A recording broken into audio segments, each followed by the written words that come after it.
welcome back to the Rewind Room where we take a stroll down memory lane talking about everything nostalgic. My name's Ramona and I'm joined by my awesome friend and co-host, John. What is good, fam? How we doing? I hope everyone is well. This has been quite an interesting time for Rewind Room and also a very interesting time for our country as well as we enter 250 years. So happy 250 America. And it's just really crazy to see where we've been. And we are at the halfway point as well in the year with the podcast as well. Well, technically, I guess that was last month when we did the episode on iconic commercials, but at the same time, I mean, let's be real. We're already halfway through 2026. Isn't it wild how time flies? 100%. I mean, it's like a blink of an eye. We're already going to be in 2027 scheduling for 2028's episodes. It's awesome. And then for those of you who are not in America, happy July. Happy July for everyone else who's not in America. And it's crazy to think that we're going to be crossing. Well, you already crossed the milestone, but I'll be crossing the milestone next year of turning 30. So Yeah, yeah. yeah, so it's wild to think that, it feels just like yesterday we were in, film classes learning about movies, and yet here we are now talking about our favorite memories and our favorite times in our lives, and even moments that maybe we didn't live through, but we are still nostalgic for. And everyone's joining us for that ride because we all love to stroll down memory lane. And Yes. today, we're actually going to be diving into the hairspray, neon colored, and life filled decade of the 1980s. Oh From man. blockbuster movies and unforgettable music to outrageous fashion and larger than life personalities, the 80s created a cultural explosion that still influences Oh the yeah. world today. In this episode, we're diving into the movies, music, technology, trends, and moments that turned the 80s into one of the most iconic eras in modern history. Oh So yes. grab your cassette tapes, throw on your favorite denim jacket, and let's rewind to a decade that changed pop culture forever. Now, John, Yes. I have to ask, as I do, what made the decade so unforgettable? Why do we keep revisiting the sound styles and stories of the 1980s? And the reason why I'm asking you is because in my head, you are the king of the 1980s. I appreciate that, my friend. But this has been an episode I've been waiting to do for a long, long time. I just didn't know how to approach it because obviously you and me did not live in the 80s as much as I wish. Yeah, yeah. We did not live in the 80s. But the thing with the 1980s, I feel that makes it the most iconic was it was a world where things were still evolving, and I'm going to talk about this again later.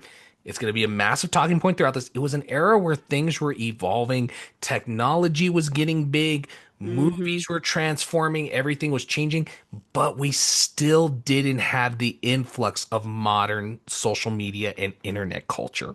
Yeah, We true. still were living in an era where we could still be free to express who we were, be exactly the way we wanted to, but we didn't have the pressure of always having to look the best or being this big, massive thing. And we weren't always worried about numbers or trends or things like that. Yes, How they many followers we we have. how many followers we had. Yeah, trends were still big. I mean, that's what made the 80s what they were, but it was very different. People weren't necessarily saying, "Oh, you're not cool because you're not following this trend." It was like, "Oh, wow, you're doing this thing? What is this? I gotta get in on this," Yeah. and stuff like that. Everything was kind of changing and evolving at the same time, but we still had a lot of personality, we had a lot of love, we had a lot of care, and moreover, we had each other. We weren't doom scrolling on our phones, sitting in a circle,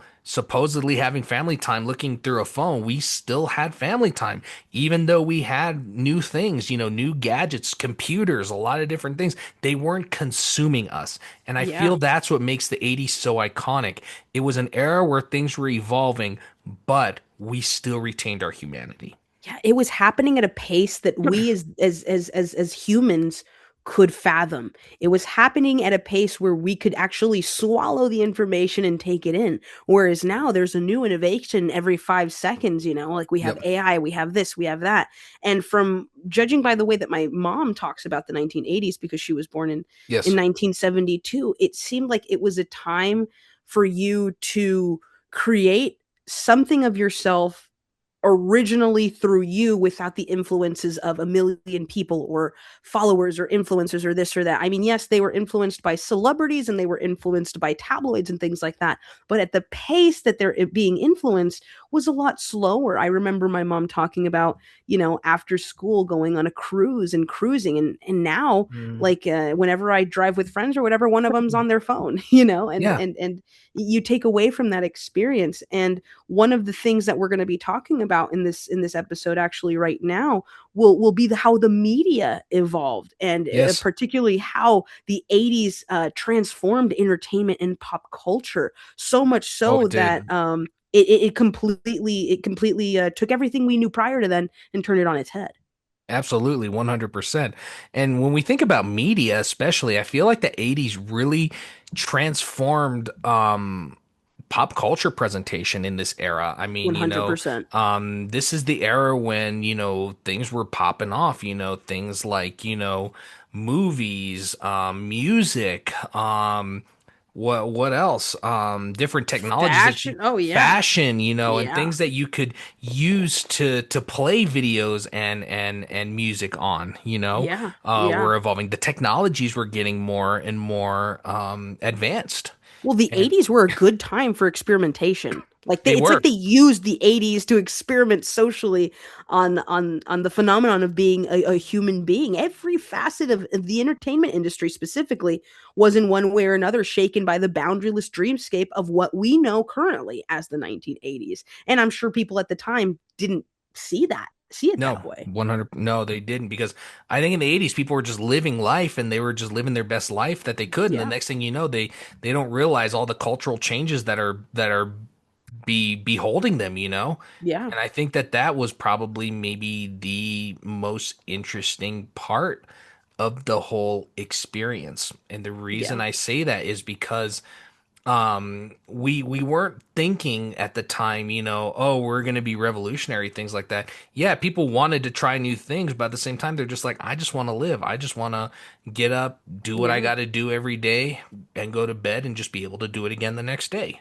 Yeah. So Yeah. I really feel like the thing with the 80s is that it was a time and an era too when people um were willing to take more risks. And I think that is why the 80s is the iconic decade it is, because they were willing to push the boundaries of what was possible and they weren't afraid or ashamed to admit when they got it wrong. And Yeah. also it allowed them to innovate even more.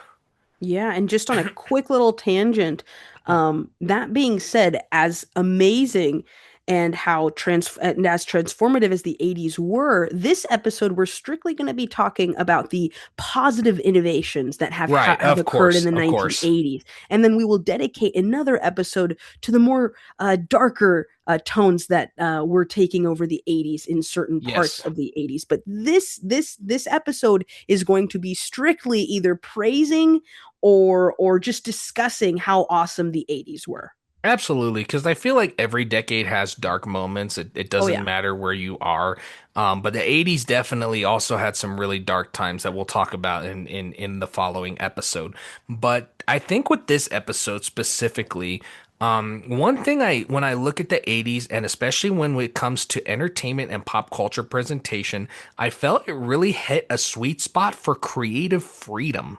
100%. I feel like at this time, this is when either film directors, musicians, people like that were given more creative freedom. Now, that being said, I know there's going to be a lot of people that are looking at me, bringing up a bunch of incidences, but we're going to talk about that in the next episode. But when it comes to creative freedom with how things were marketed, how movies were made, and moreover, how music, was shaped and how television shows were presented. I think a lot of that falls into the fact that, a lot of creative freedom. And really, with this era, I feel like, practical effects were just kind of in an era where, digital was kind of starting to become a big thing. These companies were trying to push for digital effects, but so many directors, James Cameron, Ridley Scott, um, George um, Lucas George Lucas, we're all still relying heavily on practical effects. Robert and Steven Zemeckis, Spielberg.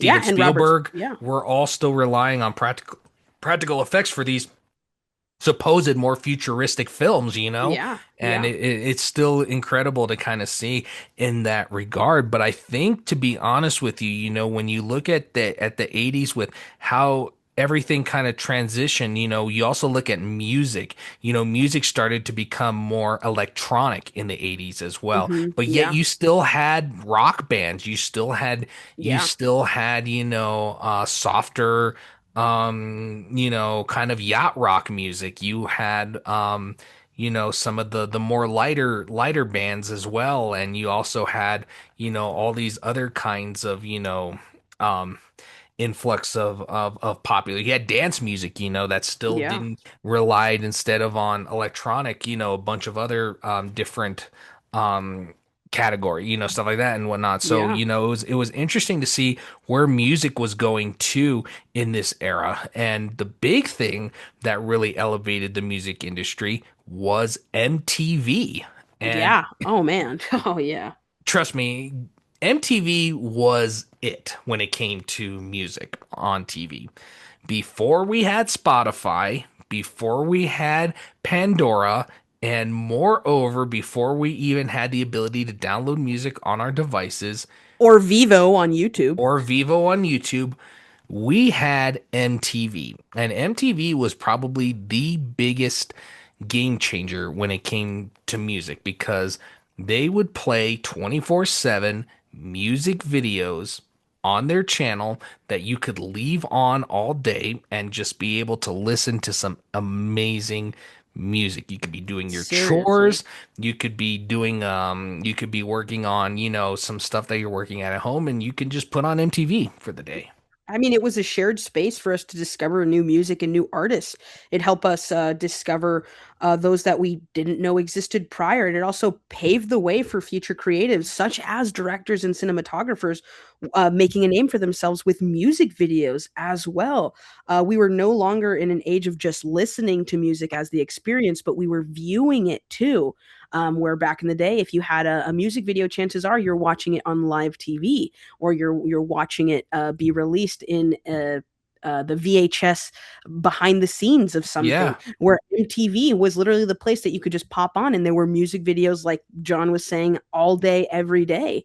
And then obviously you had a transition period in the 90s, but in the 80s, oh man, if you wanted to know what your favorite artist looked like and you Yep. didn't have a CD cover or whatever, you would go on MTV to watch their music video. Yeah, and I mean, MTV really took off with the music video for Video Killed the Radio Star. I mean, let's Oh be yeah. real. What were they doing in all Mm-hmm. honesty? And Yeah. look at Yeah. what Yeah. exactly happened right after that. So, Yeah, and then it also took it a step farther and made it intimate too for us viewers. They created MTV Unplugged, and this was more like in the late 80s, but you were able to see your favorite artist perform raw live in front of you in a as and you were a part of the studio audience.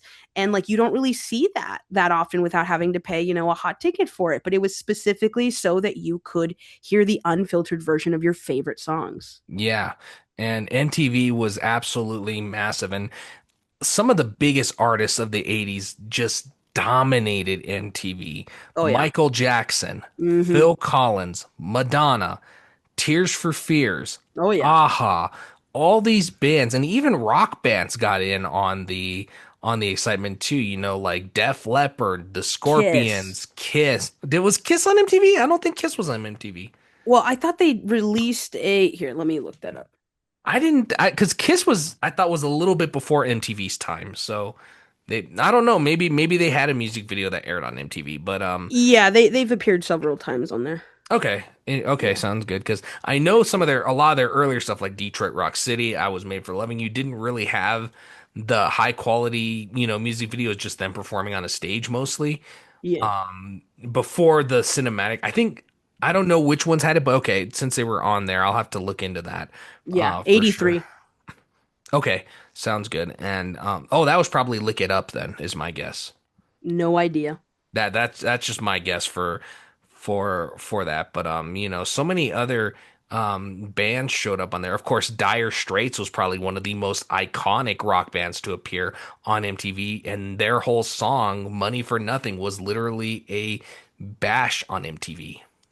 Interesting. Yes, yes. Yeah. And then you also saw a combination of both white artists and black artists also Yeah. come up on MTV, and then that's what spawned off BT Live or BET Live, Mm-hmm. and MTV really paved the way for not only music and stuff, but in the 90s reality TV. And for the longest time, they did not want to put people of color on MTV. I don't know if you knew that Hmm. or not. Yeah, Yeah, yeah. Michael Jackson was literally the person who broke that mold in 1982 because at first That's amazing. they said, well, we don't think that, a black artist would sell as well on MTV. I can't remember what the whole thing was. And then this was even depicted in the recent Michael Jackson movie as well. Oh wow. The head of CBS Records actually called him and said, I need you to run Billie Jean for me. And they didn't Wow. want to do it. And then he finally said, look, either you're going to run Billie Jean or in the next 30 seconds, I am pulling all of CBS's music from your service. He hung the phone up, and within an hour or so, they played Billie Jean, and it aired for, I think it was like 24 hours or something like that. He made them an offer they couldn't refuse. Pretty much. And then look at what happened with Billie Jean. Billie Jean became like the biggest single of the 80s, probably. Quite literally, and then that also helped the king of pop become who he was as well when it came to the visuals and Absolutely. what people expected of him. And the Billie Jean music video is iconic. Although I prefer the Motown 25 performance a little bit more, I definitely think the actual music video was iconic as well. Yeah, yeah, So and thanks to MTV for providing that platform for us to be able to see those music videos as well. absolutely. So it was interesting when I talked with my mom. She said the only downfall to MTV was you had to have a cable package, which she did not, and neither did my dad. Oh, that's rough because now that I think about it, I don't think my mom had cable either, so she probably didn't watch MTV growing up either. Yeah, she said the only time she could watch MTV is if she could leech off one of her friends who had a Mm. cable package, who Or like if who you were at a store that had a bunch of TVs playing different channels and and you had MTV to happened hope to that be they were on. playing MTV, yeah, Yeah, yeah. because oftentimes Wow. they'd have their own music going. So yeah, it just would depend really. But that was the only thing. But I remember the first music video I saw on there because when I was a kid, I mean, MTV had made it past its 80s prime, but they still played a Hmm. lot of classic music videos on there.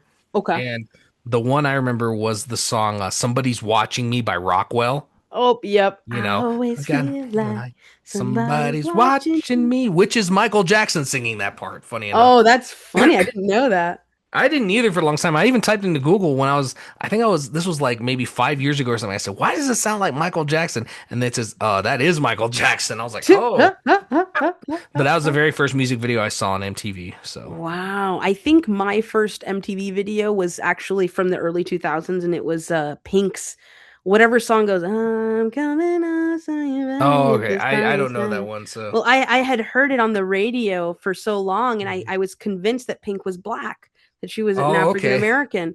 And then when I watched it on YouTube on excuse me, MTV and I saw that she was white, I was like, what is going on over here? But that's why I remember it. But yeah, when it comes to these types of innovations, such as MTV, such as the type of tech that we've been using, but specifically sticking onto the theme of media, we've Yes. talked about in the past relentlessly about VHS, Oh, about yes. video rental stores. We've talked your guys' ears off in the best way because we know you guys like to hear about it. About this era and why video Yes. rental stores and VHSs just boomed at the time. Mhm. But is there a movie that you think best culturally illustrates the love we had in the 80s and the people the love that the people in the 80s had for video rental stores and VHSs? That's a tough one. Because the thing is that I can't think of of a movie specifically, Okay. if that makes sense, but I often think about the culture that was around in the 80s. And, there's a lot of movies that depict this, obviously, a lot of the teen movies, Fast Times at Ridgemont High, Oh yeah. stuff like that. 100%. Yeah. Not only depict video stores, but really encapsulate the era. Yeah. But that's a part of it. But I think more of actually the movies that were like on the shelves, but sometimes not even so much because you'd see them on the shelves, but sometimes you watch the movie and it screams 80 so hard that Yeah. you're just saying, I can only imagine having picked this up at Blockbuster for my weekend movie rental. Oh yeah. Yeah, yeah. And Totally, and totally. those movies are stuff like Back to the Future, E.T., Ghostbusters. Um, I feel like because really those kind of illustrate that. And I think Back to the Future for me kind of screams that because even though they don't really go into a video store, I don't think it really kind of encapsulates that whole era and the whole experience because of how big of an event that film was. So Oh, 100%. I mean, those films epitomize what it was to be alive in the 80s, specifically as like a teenager or younger adult. Another one that I could think of specifically, like in the horror genre, yeah. is the 1990s film Scream. And then Scream, yes. also the 90s John Waters film Serial Mom. Here you have, Oh, you I know, forgot about Serial Mom. Yes. instances where these people are either going into malls or going into rental stores Mhm. and renting the top movies, and you see the cutout cardboard cutouts, you see the Be Kind Rewind sign in the back. It brings back to life the atmosphere that was brought to life in the 80s. And I'm actually wondering, going in the Yes. discussion of movies, and I know we talked about Mhm. practical effects earlier, but I want to go back to practical effects Right. just really quickly. Mhm. Are there any specific practical effects from the 1980s that were just so awesome that you still think about to this day? Which one of them, either from TV or film, come to mind for you? I'd say stop motion. Oh, Stop stop motion, especially when motion. stop motion was done right. It Oh, was the most man. effective thing. I mean, that scene in the first Terminator when the Terminator Oh, is my gosh. yeah, chasing Sarah and Kyle Oh, Reese, my gosh. that feels like That's something stop out of a motion? that stop motion. No way. Yeah, that was all stop motion because the thing is that it feels more like a horror movie in that part of the Whoa. film. So it Yeah. really has a bigger effect because now the Terminator feels like this looming threat instead of just this dude that goes around killing people. It actually feels like an actual scary villain, instead of just this guy, this Austrian guy riffing off one-liners, Yeah. that just is shooting people. And I'm almost positive that exact practical effect is used in music videos as well, Oh, and it is. used in TV and even things from the 90s too. Absolutely. Stop motion to me is still one of the most effective. And if you do it right, it's absolutely effective. The problem Absolutely. is that it is very hard to do right. It's easy to take like little stick figures and just go one click, two click, three click, but when you can actually get it to a series of like not just doing that, but getting it able to do that and then also mixing it in the editing system and getting it to a more refined place is just beautiful. Also combining live action effects on top of that too. Yeah. Combining both mediums. Yes, It's an absolutely. art. Oh, it is 100%. It's absolutely an art. And it's funny, and the reason why I bring this up is because recently, earlier this year, I actually found out of a practical effects technique that was actually super popular in the 80s and was actually created in the 80s. I don't know if you're familiar, but there are many, many movies, specifically like sci-fi action movies, where it's a dark and stormy night and Yes. a bunch of clouds come Yep. out and there's lightning and stuff. Yep. And that would be a very hard practical effect to do Oh without yeah. CGI. And I've come to learn that this tactic, which again was very popular, actually involved injecting milk into a tub of water and then just Oh man. colorizing it in post. That's So wild. pay extra attention to scenes like this specifically the next time you watch The Raiders of the Lost Ark Poltergeist and Ghostbusters. I forgot about Poltergeist. That's right. Yeah. Poltergeist used a lot of those effects as well. Mm-hmm. Oh yes, Yes, and yes, yes. Ghostbusters, especially Ghostbusters. Ghostbusters, yeah, 100%. I mean, Yeah. they relied on that for the whole thing because that was before, you could just go in a computer and create a cool ghost. I mean, Yeah. for the infamous ending for the marshmallow dude. Oh yeah. Yeah, yeah, yeah. And to I me, mean, that's still one of the funniest moments. And you know what's crazy? Ghostbusters it took me 28 years before I watched Ghostbusters. I just watched it for the first time last year. oh man, I do remember you mentioning that to me. I Yeah, do. yeah, I yeah, yeah. do. You were making fun of me for it like Yeah. crazy, I remember. I actually wasn't because I don't know who it was though. It wasn't me, but because I recently watched Ghostbusters not that long ago either. I watched it in like For the first time? yeah, in like Oh, okay. 2017 in like so I was a late bloomer too. Fair enough, fair enough. Not as Yeah. late as I was though. No, no, no, not as late, not as late. Now, what I did give you crap on was Lord of the Rings. Lord of the Rings, you gave me so much Yeah. crap over the fact that I hadn't Oh my seen that. gosh. I remember. Yes, yes. That's So, too funny. That's too but the funny. other But it thing, go ahead. oh, go ahead. So sorry, so I sorry. was gonna say the other thing I just kind of thought about as well when it comes to the 80s is when we look at video rental stores as well, and I just want to touch on this real quick, was the different experience between a chain like Blockbuster versus the mom and pop stores of the 80s. Yeah, for sure. I discussing that on the last episode, I actually had a really good time listening to your stories because I didn't have any mom and pop shops that I ventured to when I was younger. Wow. So Casa Video wasn't something you went to really? No, no, and I mean I also wasn't alive in the 80s, but I didn't Right. start going to Casa Video until like later in high school. Right, right, right. Absolutely. The crazy thing about the 80s though with mom and pop stores was it was a whole different experience than even the mom and pop stores I grew up with because those ones still would Mm. stack a lot of new stuff because I could still rent like Spider-Man 3 there and stuff like that, Oh, Transformers. okay. But the thing is that in the 80s mom and pop stores were mostly catered to the communities. They often carried the more niche titles and had more localized support. And so they would kind Mm. of look at what is the community like? What do they kind of want to see? And then they would stock those titles.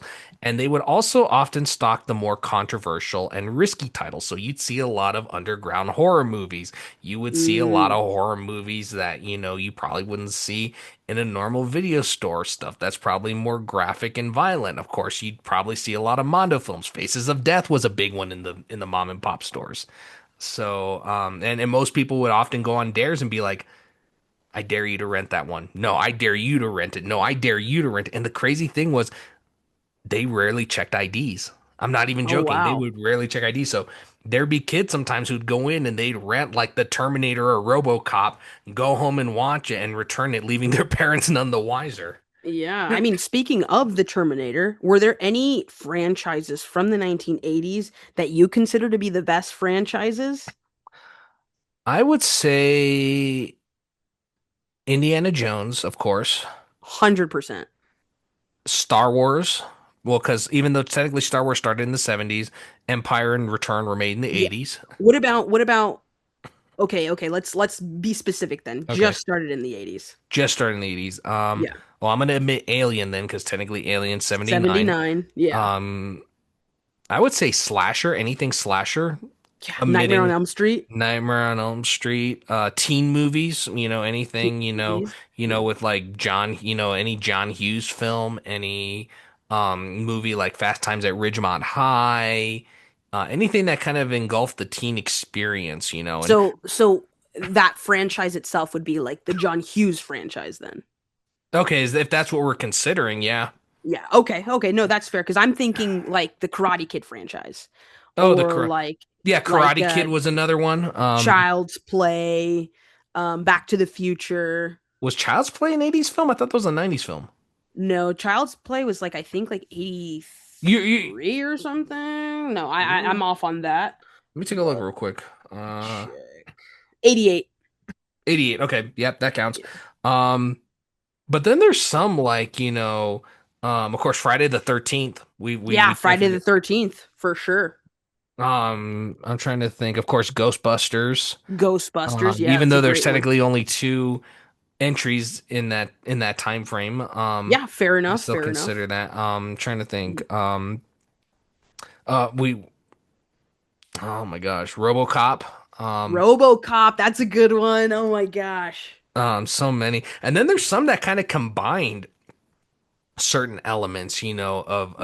of different genres to make new franchises. Like, of course, Nightmare on Elm Street, we Yeah, talked about, for sure. was one that kind of did that because it kind of combined the whole, kind of teen scene, with movies like Karate Kid, The Breakfast Hmm. Club, stuff like that, and Yeah. mixed it with slasher horror, which was also Yeah. big, and so creating a whole new realm. But I think, yeah, I think those are some of the biggest franchises I can really, really think of. So. True. True. Yeah. Yeah. Yeah, Yeah. what about you? You got any big favorites that I might not have said? No, I named them while I was helping you remember. Those are my favorite for sure. Okay. Like Terminator, Indiana Jones, Back to the Future, all those. Awesome, awesome. Good, Yeah. good, good, good stuff. So, Yes. that's just those are just some of those I think. But when we look at 80s movies and shows, they have such a recognizable atmosphere. They Yeah, have they a do. look to them that just screams 80s. You Yeah. can't see it in any other era, and unlike so many other films where you could be like, oh, I could see this in maybe this era or this era, but it just happened to be this era. The 80s, it's like, no, that's an 80s movie. That's It's the 80s. defining. It's Yeah. defining. And why do you think that is? I think a lot of it has to do with the pace. I think a lot of it True. really has to do with the pace. And then also I think the 80s allowed for a time, and we mentioned this earlier, experimentation. And that's where you see the advent of B and C movies. I mean, you see a lot of movies like Hmm. coming from Trauma. You see a lot of movies Oh my coming gosh, from trauma. all of Yes. these B studios. And I feel like people started taking themselves less seriously. And on the flip side of that coin, the people who did take themselves very seriously, Yeah. i.e., the Ridley Scotts, i.e., the George Lucases, i.e., the Steven Spielbergs, they relied on a slow story build up pacing with not the biggest A-list actors, it Yeah. was all story driven. And I feel like the 80s allowed for people to do that the best because they weren't influxed by either competition or technology or this or that. It was just raw, sentimental, and original.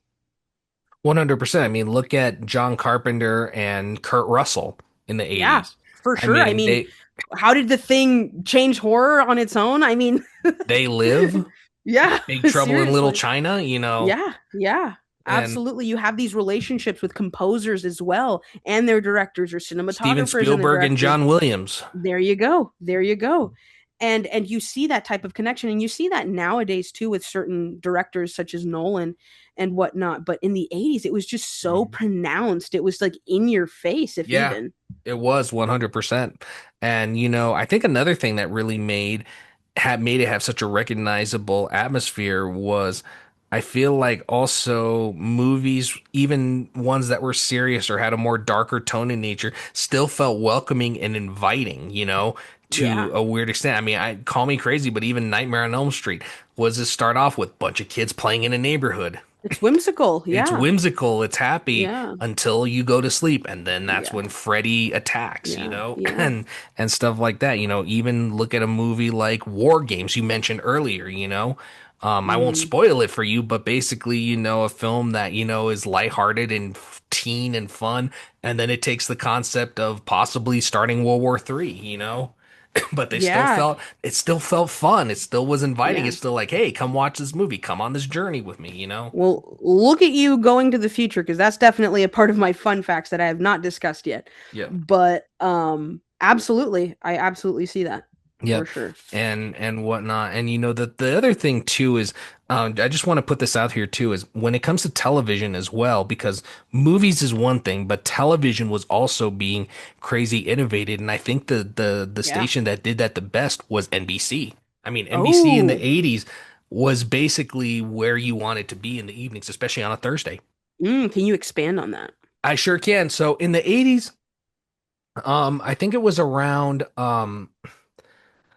I want to say it was around I can't remember. I think it was like 84, 85. I apologize for my voice a little bit. I'm a little hoarse right now, but basically in the 80s they had this thing. It was called like the prime time of television, and they aired a series of sitcoms back to back to back to back. And these shows were The Cosby Show, Family Ties, Cheers, Night Oh Court, yeah. and Hill Street Blues, Oh airing man. all back to back in that exact same order, keeping people at their televisions for hours. Yeah, yeah. And the types of shows too, they were different than what we're sort of used to because there was a shift culturally as well. I mean, in the 80s, just for example, some of the shows that you named were deviating from the whole nuclear family thing. So not only were they changing the game stylistically and whatnot, but they were socially representing things that we hadn't seen prior. Absolutely. I mean, you can say what you want about the Cosby Show and Bill Cosby, but the Cosby Show was absolutely groundbreaking because it took the Hmm. nuclear family concept and put it in the perspective of a person of color who is very Absolutely. successful. Hmm. He's a doctor, she's a lawyer. They didn't make him a drug addict who was with a woman during this crime thing. They didn't make the experience the way that the news, for lack of a better way of putting it, unfortunately presented people of color, whether you were black, Latino, whatever. It deviated from that, and it allowed you to see people of color, people that either looked like you or looked like your neighbor, succeeding. Yeah, and really, and of course, he was funny. The kids were funny. Yeah, She was funny, and it even, elevated even women's rights because instead of her just being a homemaker, yeah, she's an attorney, yeah. you There you know, go. There you and go. and whatnot. And it shows how they're both trying to balance their careers and yet their family life, and also the amount of privilege it brings as well, and kind of like Yeah. how do you raise your kids in this kind of an era, because it's kind of like, the more privilege you allow, the more that they expect. And it's kind of like you also still kind of got to ground them every now and then. Not Yeah, ground necessarily in the sense of punishing, but, ground in like, give them a reality check. sure thing. And then without these shows, would we have shows like Full House? Would we have shows like Fresh Prince? We Probably wouldn't. not. Absolutely Yeah. not. And then you have, Family Ties, Michael J. Fox, Yeah. this is what made him big before Back to the Future. Like people, he would not have gotten Back to the Future if it wasn't for Family Ties. And Yeah. and Family Ties, is interesting because that's a whole commentary on the world that was changing, from the perspective of flipping the ideals around. Because at the time, most of the time, it was the kids who were becoming more progressive and more liberal in their thinking, and the parents kind of still having this old school conservative background. When really Family Ties flipped that and made the Mm. parents the more, progressive and more liberal. And then you have Michael J. Fox, who's this young, capitalist who falls into, I guess, Reaganomics. I don't want to get political, but I think you Mm. know exactly what I mean, and kind of Yeah. shows that Yeah. whole how that whole shift was going on in the 80s as well, you Yeah. know. Absolutely. And then of course Cheers is just fun. Yeah. Cheers is one of my all-time favorite shows. So yeah, it's just Cheers was just fun, but it was just a commentary on, I think, just taking time to go somewhere where everyone knows your name and they don't care about who you are. They're just happy to see you, and you Yeah. can all blow off steam because it like it says in the title, you want to go where you can see our troubles are all the same, because sometimes people size each other up and they're like, hey, look at me, I got this big house and everything, and look at he's living life, and you don't realize that person's probably might be going through a divorce. They might be Yeah. having troubles with their kids, stuff like that. And Night Court was kind of the same way. And all these shows really kind of added and commentated on not just the era but the lifestyle people were living. It spoke to the people, and that's why even stuff like even Hill Street Blues and L.A. Law, which came along later, which were more lighthearted, also kind of commentated on that and even kind of led into some of the more infamous events that would come. For sure, for sure. And the 80s introduced us to a myriad of things. We have media, we have fashion, but now I want to talk about how technology was Yes, introduced in I'm the excited for 80s and how it felt almost futuristic, like you were in a Ridley Scott movie or like you that. were in Blade Runner.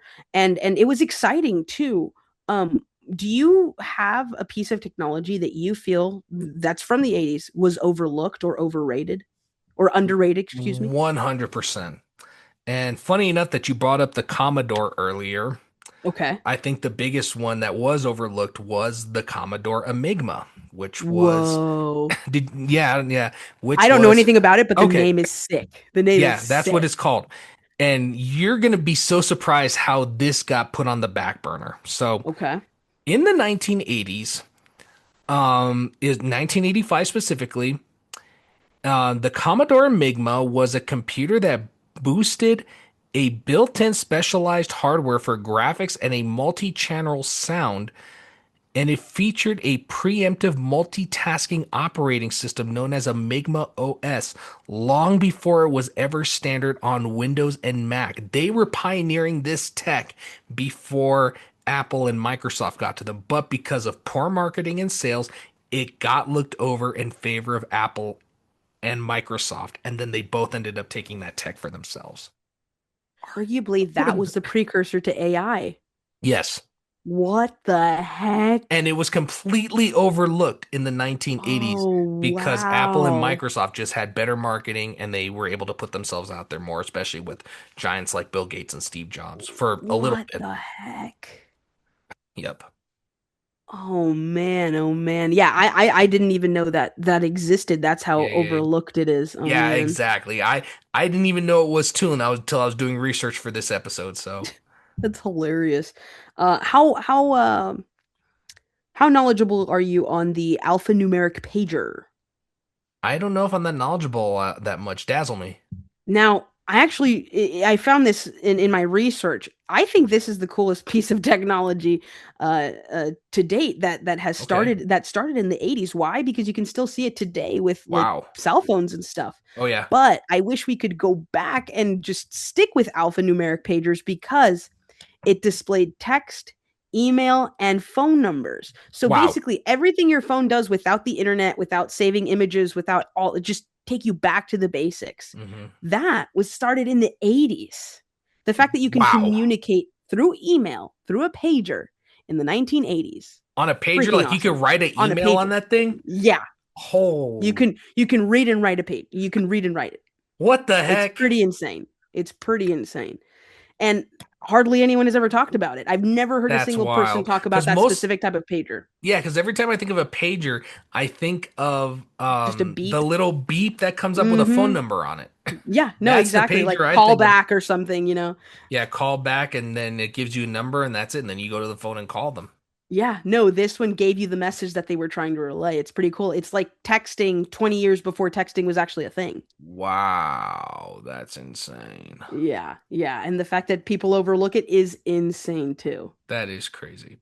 That's Yeah. absolutely wild. So, my question now for you is when looking at technology, aside from computers and tech that felt futuristic and exciting, probably the biggest one that came out in this era was the CD or Yeah, the yeah. compact disc. Arguably, yeah. Arguably, how important do you think the CD really was? I mean, compared, because now at this point, you have four different types of ways you can play music now. You have Mm-hmm. vinyl records, Yeah. 8-track, 8 track. cassettes, and now CDs. And now the compact disc. Oh my gosh, what Mhm. a global phenomenon. It revolutionized freaking everything, just the data storage. Yeah, absolutely. And the fact that I feel like with cassettes and 8-track, there's not a damper in quality or pitch either. Because Fair oftentimes when enough. you play a cassette, you hear the pitch is off, the speed is up a bit. And yeah, it's a Mm-hmm. convenient way to play it. But I've never had a good experience with cassette tapes, really.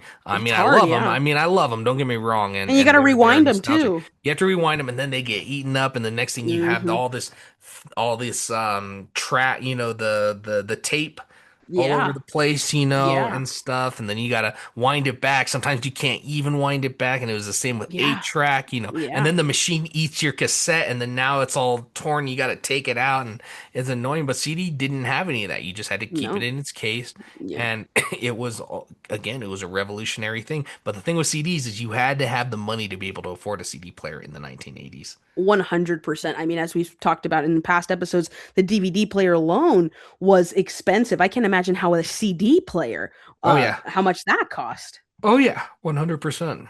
Oh man, and the compact discs themselves, they were durable, they were digital, high def digital formats, And Yep. also, it paved the way for what we know today as the DVD and the standard Yep. gaming compact disc as well. So the Yes, yes, CD yes, not yes. only revolutionized the way we listen to music, but it revolutionized how we watched movies, how we play video games as well. 100%. I think that's the craziest part about CDs. And I still own a bunch of CDs as well. Yeah. What's Um, your favorite CD that you own?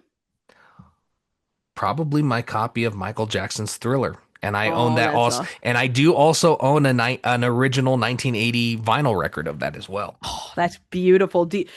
What's your Pressing, I should favorite say. part? What's your favorite part about the CD? For me personally, it's the booklet. Oh man, that booklet, the cover art booklet is awesome. I think just the whole casing in general, because it Mm, took something that was massive and made it small and it still looked good, if that makes sense. no, that's a Obviously I great point. prefer the vinyl, the image of a vinyl disc, but it just did that. The booklet was awesome too. I loved also if they had the lyrics printed inside. Oh, those were the best. Yes, yes. Yeah, and Thriller had that thankfully for all the songs. So That's so funny. Did you ever use because I see these sort of similar on similar playing fields as the CD. Did you ever use like say a Walkman or a boombox? yes, I used all of them. So my dad had a Walkman I used occasionally. Oh, that's He awesome. had I of course I had a boombox which had, CD and cassette capability. Um, I'm trying to think. My folks had a camcorder, obviously, that we have a lot of Oh, home that's videos on. sick. Some of which I cringe looking back at now, but I mean, obviously I was a kid, so I mean, It's a what are you gonna beautiful do? thing though. That's a beautiful thing. It was, and especially it was a little interesting when I got a hold of the camera and realized what I could do with it. A little Oh scary. yeah, I'm and not gonna get then into that though right now, but but that also like paved the way to where you are right now, oh, it such did. a big film enthusiast and wanting to do that on your own for your future. That's awesome. Absolutely. And then another one that I had was after the Walkman, when CDs became big, there was the Discman The as well, Discman, what the heck? which is Oh basically man. the Walkman for CDs. And I Yep. had one of those for years because Yep. I never was able to get an MP3 player. iPods were too expensive, so I had a Discman most of the time, and I would just get my favorite CD, or I'd make a CD with my favorite hits, and I would just put it in. And See, this is why I love the podcast because I learn yep, something new every single episode. Here, I just thought they were called CD players because I was calling them CD players my entire life. So technically, I also grew up on a Discman then. yeah. Sony technically was the one who coined the term Discman. Technically, it was just a portable CD player, but most people Mm, we called him a Discman. So I remember, yeah. So yeah, it was interesting, yeah. that's awesome. That's awesome. And yeah, absolutely. So, what about you? Did you use any? I did not actually. I used the Discman, but I didn't really Mm. use anything else. My Okay. mom didn't really save anything, and my dad was from a different country, so I didn't really Oh, have access to these things. But I gotcha. think it would have been awesome. I think right now, in my endeavors for collecting things, I would like to one day collect all these forms of media consoles, whether that be an 8-track player, a Walkman, whatever. I think it'd be so Oh cool yeah, to collect Walkmans all of are these cool. things. Yeah, yeah, yeah. The Sony Walkman was probably one of my is easily one of my favorite gadgets from the 80s. So, Oh, that's too awesome. Now, speaking of tech yes. from the 80s, which best impacted the way we live today? Or what do you think best impacted the way we live today? Or the which one best impacted the way you live today? Oh my gosh, I couldn't pick just one. So, Really? CDs, computers, VHS, basically just any way that allowed more ownership of stuff in an already corporate world, I would That's say. beautiful, my friend. And That's super beautiful. and I think that that's what I loved about the 80s as well, and why I can't just pick just one, because each one of these allowed you to have some form of ownership with it. Obviously, you still had piracy laws. You couldn't copy it. You couldn't do any of that. I mean, some of us did, but I mean, Mixtape culture. yeah, mixtape culture, stuff like that. But at the same time, it's kind of like you have ownership in an already corporate world, and Yeah. I think that that was what best impacted that generation as well, for sure. Oh, you know what? I'm going to change my answer to that because I absolutely agree with what you're saying. Originally, I thought it was just like, the Macintosh. But in Really? reality, Okay. it's on a bigger scale than that then. Yeah. Oh, excuse me. That's just me, because really when you look at it, I just feel like, every one of those forms was basically saying, we want you to be a part of this world and we want you to own a piece of it as well because we made it for you. It's the most tangible piece of art that you could be given at a time that now, unfortunately, we don't have the luxury of it being as Absolutely. popular as it was back in the day. Yes, yes, yes. You said it beautifully, my friend. And is Absolutely. there is there something that you wish would make a resurgence today socially? VHS and computer games, like the games that you would have on like a little a disc that you put into your computer, Oh CD-ROM. man, take us back. Take us back. Those are the two I really want to see because vinyl's already made a resurgence. Yeah, you're DVD's right. even starting to make a resurgence with our generation. Yeah, But I yeah. want to see VHS. I mean, I know VHS was never meant to be a save all, but I don't know. I just feel like there's still a market of people who would eat that up like crazy if movies started coming out again on VHS. Yeah, and then hopefully that creates some sort of, that catalyzes something to bring back video stores, and then even more so Yep. malls and stuff like that. It'd just be a domino effect of positive regression. Absolutely, 100%. Yeah. So, my friend, I think it's time for our favorite part of every episode. If Ooh, and remind me what that is, my friend. one sec. Me. Okay, here we go. In Brrr. one, two, three. Fun facts and trivia. Oh, what a difference. Yeah. I don't know why it came out that way at the very end. Oh, we're getting some 80s influences on the vocals, guys. A little You're bit. hearing it first here. I need to take that and like get that actually made into a jingle. Like Yeah. that would be Yeah. the most epic thing. Like the actual blockbuster to have it go, fun facts and trivia. Oh, what a difference. Well, just a little fun fact about this past winter break that we had. Mm. I tried to do that, but I realized we're both very off key, so it makes it extremely difficult. So we'll have to go into a recording studio, And listen to maybe it a couple of times, and then overlay it because man, did I have a hard time on Logic Pro trying to find the key that we were in. right. Or just use AI and have it re-say that instead of the fun facts, instead of the blockbuster video. Next thing you know, we're going to be touring at a city near you. Absolutely. So, my friend, you want to kick this one off? Yes, I will blow your guys' minds with some fun facts. And today I have 5 fun facts and 4 trivia. But let's start off with some fun facts. All Let's right. do it. Number one, the first mobile phones were huge. The iconic Motorola Dynatac 8000X. Oh man, that's a mouthful. That's crazy. I know, was one of the first commercially available cell phones. Now, get this though. It weighed 2 pounds and cost nearly $4,000 Damn. in 1983. That's Can you wild. imagine paying for a 2 pound iPhone? Paying almost $5,000 for a 2 pound iPhone? That is insane. It's not happening. That's just what Not that's what happening. I mean, No. nowadays I probably would because it's a nostalgic thing, the Yeah. brick phone, but But would you today? Absolutely not. At that point, I would hope for a not at that point. resurgence in the pager. Right, absolutely. The only people you saw have those phones were like multimillionaires and stuff Oh, like yeah. that. 100%. Number two, the Walkman changed how people listen to music. Sony Walkman made portable music popular in the 1980s. For the first time, people could carry their favorite songs around in their pockets. And oh man, I'm so jealous that you got to experience it. For a little bit, I mean, I didn't get to use it often because I mean, it was my dad's, and he used it, but Yeah, occasionally fair. he'd be like, you want to listen to one of your cassettes, just pop it in, hit play. Most of the time it was just like a little kid's mix of like, the wheels on the bus go round and round, But I round bet it and round. hit though. It It hit. hit, it hit, it hit, it really did hit.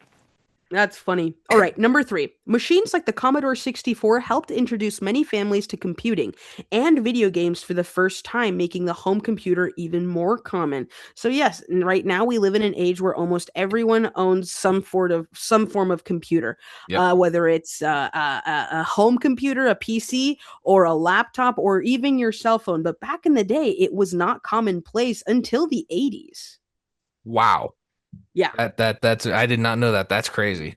Yeah, pretty crazy. Mm. Number four, before modern cybersecurity existed, and you're going to like this one, John, Okay. teenage hackers in the 1980s could sometimes access huge computer networks using basic dial up connections. The real life hacking fears of the era even inspired the movie War Games, where a Yep. teenager nearly started World War III by accident. How funny is Yes, that? yes, yes. And Oh, actually, man. I was about to say, hey, War Games before you mentioned it. And like I Yep. said, War Games is easily one of my favorite 80s films of all time. So I have yet to see it, but it's on my you list. need to watch it. I It's need to. fantastic. Yes. And lastly, after the massive video game crash of 1983, many believed home gaming was over forever. Then Nintendo released the NES, the Nintendo Entertainment System, and introduced games like Super Mario Brothers, helping launch one of the biggest entertainment industries in the world. So, were it not for the NES, would we have the Nintendo Switch today? Who knows? Would we even have the Game Boy? Who knows? Yeah, that's a good question, honestly. I don't think so. I Yeah, gotta be honest. yeah. But that concludes my fun facts for today. Awesome. So I'll go ahead and go into my fun facts, which are pretty interesting. I don't know if it'll be as interesting as yours, but mine are a little bit more typical. So here we go. In 1983, the North American video game industry completely collapsed due to a flood of low quality games, including the infamous E.T. for Atari, based on the Steven Spielberg movie. Even though everyone thought the video games were a dead fad until Nintendo released the Nintendo NES in 85.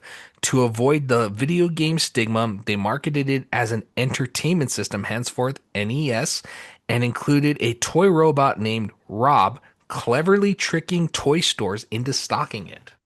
Can you believe living in a time where people, the general public, believe that video games are dying? Can you even fathom that? No, not really. I mean, because now we look back at Atari with such fondness and we forget that Atari was tanking at the time, you know? Absolutely. I mean, I just ordered Atari's release of Godzilla. It's like a fighting battle game that's coming out in November of 2026. I just Well, you have an pre-ordered it. Atari? I didn't know that. No, Atari's releasing the game, but the game is Oh, being released through PlayStation and right. I think Nintendo. But I ordered it for my PS5. But Gotcha. Okay. Atari's even selling I things was that you like, can't wait a play on the second. console.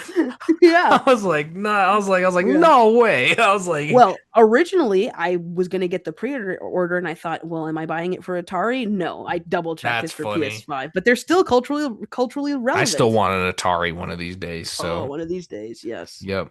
Yep, absolutely. So, number two, the release of the Sony Walkman in 1979 revolutionized the 1980s by making music entirely portable for the first time.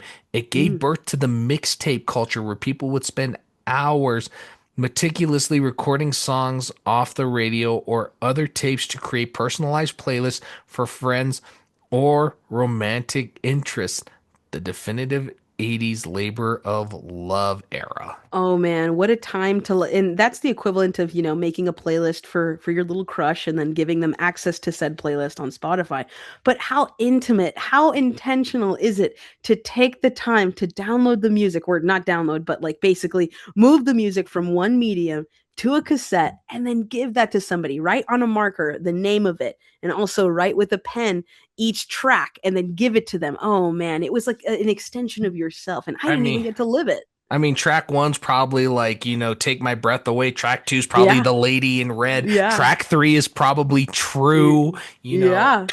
Yeah, that's just too cool. That's just too cool. That Or, is, if you had an older sibling, like an older brother, he's like, hey dude, here's my music. And then it was just an avenue to a plethora of new Scorpions, artists. There you Metallica. go. Yeah, yeah. Yeah, that. Or made famously like in Almost Famous, Tommy's The Who or The Who's Oh, Tommy. that would be cool, especially if Yeah. they put the whole thing. Yeah, Like, you couldn't yeah. do it on one cassette, but if they did it like No. on multiple ones, Yeah, but the yeah. way that Oh, she burned the disc for him, or she actually didn't burn it, she just introduced it to him through vinyl. and But if it were the 80s, she probably would have used mhm. the mixtape. And you have to look at a candle with that. Remember that, folks, Oh, because you'll yeah. see into your future if you do. Oh, yes. Yes. There you go. There you go. So, anyhow, I'm on number four, right? I Sorry, I believe so. completely we got off on a tangent. So, anyhow, number four in 1980. Wait, no, no, no, no, no. I'm on number three. I forgot because we were talking about mixtapes. Okay, number three. The iconic big hair of the 80s rock bands and pop stars required an industrial amount of upkeep. The undisputed king of the decade was Aquanet hairspray. The demand was so massive that a popular rumor at the time claimed the sheer volume of hairspray used by 80s bands and teenagers was single-handedly poking a hole in the Earth's ozone layer. What a great rumor. Oh my gosh. So much so that I even believed it myself. And here I was telling my mom that she's a culprit for the ozone because she also used to use Aquanet. Oh yeah, absolutely. No, it's wild, and yeah, that's just that's crazy. So number four, in 1987, the ultimate 80s tech satire became a part of a real-world mystery. A pirate broadcaster dressed as Max Headroom, the studying computer-generated TV host, hijacked the signals of two different television stations in Chicago during prime time. To this day, the identities of the hackers and how they pulled off the signal intrusion remain completely unknown. What? I have How to do go you on pull you. something off like that? That's crazy, especially in the 80s. Like now you'd be easily traceable, but Yeah. like Yeah. back then, that's crazy. I got to see if that's on YouTube footage of that anywhere. And if it is, send it to me and I'll post it on the Instagram because I want to Oh, see for that. sure. Absolutely. That's crazy. And then number five. When Coca Cola changed its century old recipe to New Coke in 1985, the public backlash was fast and furious. People didn't complain, they panicked, rioted, and hoarded original Coke cases in their basement. The fury was so intense that the company surrendered just 79 days later, bringing back the original formula as Coca Cola Classic, marking one of its greatest marketing pivots in history. That's funny. That reminds me of the most recent Sonic the Hedgehog movie where Hmm. the animators released what it would look like and then the general public bullied them into Yep. reanimating the entire movie. Yep.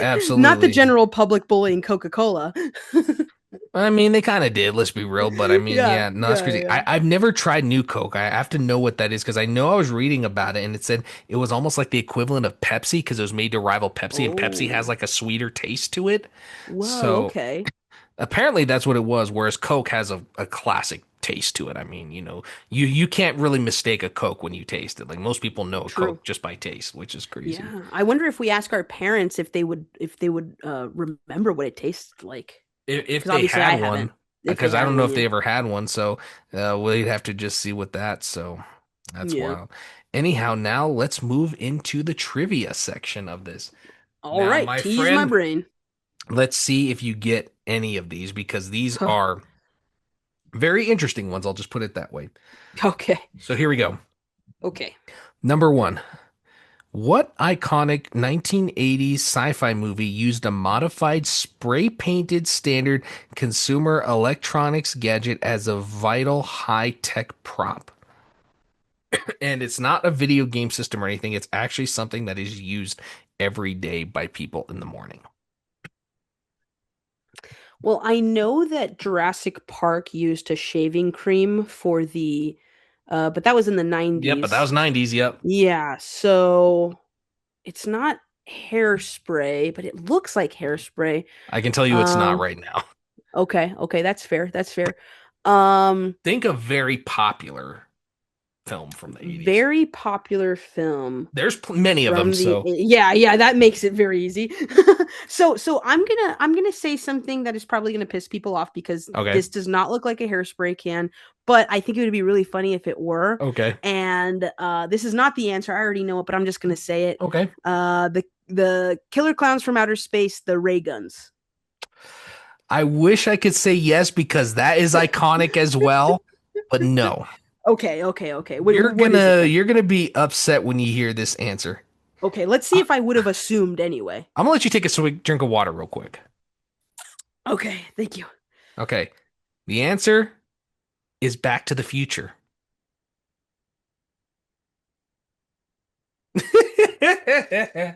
Was the flux capacitor a freaking hairspray can? No. Um, it wasn't. Now here's where it got tricky. It wasn't a hairspray thing. It was a modified spray painted standard consumer electronics gadget. So I'm gonna give you the backstory on this. The Okay. Krups I misunderstood then. I apologize. No, you're Okay. good. The Krups Kofina coffee grinder used in the opening kitchen scene was slightly modified, painted, and attached to the back of the DeLorean time machine to become Mr. Fusion, the device that converts household garbage into nuclear power. Additionally, the prop master used a 1980s Mattel handheld electronic football game Cassis to build the remote control until Doc Brown uses to to drive the car into the Twin Pines Mall parking lot. I completely misunderstood your question now that I'm And understanding that's the probably on answer. me too, because I Okay. probably didn't explain it the best way, but or That is word that so the cool. best way. So So basically, they spray painted a controller, and that controller was supposed to be what was controlling the DeLorean, correct? yeah, Okay. Oh, that is awesome. Oh, man. Oh, man. Movie magic. I'm telling you guys. absolutely. So that was the '80s for you though, and what they Yeah. did there. So You had to be innovative. You still do to this day. oh, absolutely. And then number two, what ubiquitous digital communication feature now used billions of times a day was invented by a computer scientist in 1982 to prevent misunderstandings on text-based message boards? Emojis? You're close. It is a little bit before emojis, A but little bit it's before you're on the emojis. same page. It's something that people used in text a lot.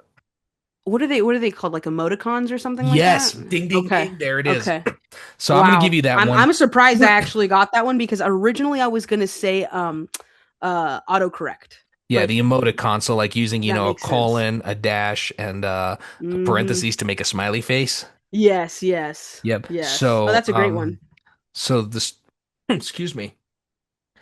So basically, Scott Failman, a research professor at Carnegie Mellon University, noticed that jokes or sarcastic remarks on the university's online bulletin boards were often taken seriously, leading to lengthy arguments. He suggested using the specific sequence of characters to designate posts that were meant to be humorous or lighthearted for serious or negative ones, birthing the ancestor of modern emojis.